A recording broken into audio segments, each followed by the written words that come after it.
Hello YouTube Vintage Stereo Restores. Well, here in my living room I have a KA-2000 and a KA-2002a, and these are both basic. They share a lot of design similarities but some engineering differences, as I discussed in the first video. The one thing I like about the KA-2000, I have to put on this side because I got my turntable here, small table. I like the small footprint. This one's a bit larger, but it's not the KA-2002a. There's not as much cramp, well, how can I put it? There's a little more space to breathe, but it's a nice sounding unit.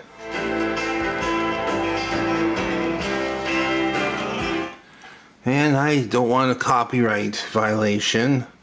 So, besides, it's kind of hard to, I see videos where people play music from a system through a digital camera, well, it becomes a digital commodity, reaches your phone or your computer. It's kind of hard to do an assessment. You need to have human ears. But I want to do a little review. I haven't done a review on the KA-2002a, although I was looking since 2005 when I started doing digital pictures. This is the 11th one. So they are out there, and it's got the Dr. Kelly bracket from Emergency Sideburns. It's just, I find it kind of a cool look. Remember those times. We thought we had the neatest styles, the best music and the best cars back then, best TV shows, and time has, some of them are actually really good. Anyway, let me talk about this sonically. It has a few advantages sonically. It seems to be overall a little smoother sounding. It's the same signature Kenwood sound, and I would say it sounds the best with jazz music, with classical easy listening, and especially music where there's, you know, like a stand-up bass, that type of stuff where you have, you know, a certain boo boo boo coming through. It can run at a very low volume and you have great bass. And just like the KA-2000, I don't know why it needs a loudness control. It's actually overkill. Very simple signal path, very simple switches. Nice phono stage. It seems to be really balanced. It's not colorizing the sound at all. It has very tolerant inputs as well. You can run, like I have this Technique CD player, which is from the 80s, has a fairly high output, reaching 1.6 volts peak to peak. So it can overdrive some older equipment, like the Night KGU 845 or 854 that I had a little while ago. It did not like it, the output was too high and it was causing some distortion. This one seems to be able to take varied outputs, and there's very little difference when you listen to it.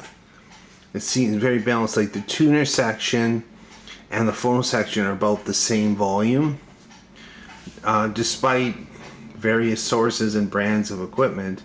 And one of the neat things, runs very cool, not sitting on a very balanced table, but I would say, you know what's nice about this one?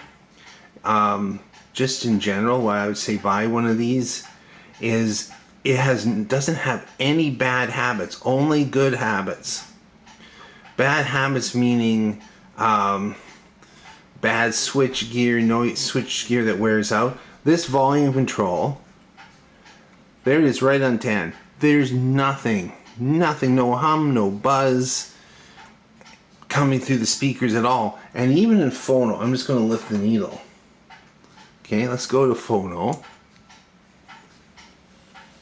There's a tiny whisper of hiss at 10 with the needle lifted. No hum, nothing. It's, the circuitry is shielded, and put it, It doesn't have any bad habits, any popping switches. And you can listen to it for hours and hours.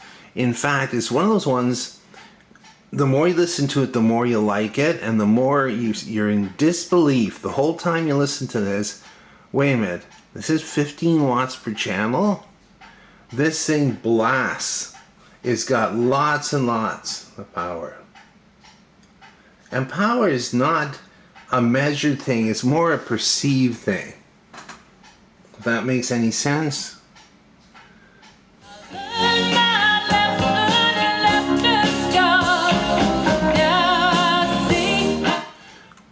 I don't see any reason to ever turn this past 4 in my living room.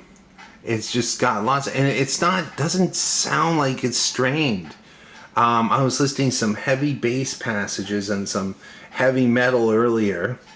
Oh, and then this album I got from the library, Terence Blanchard.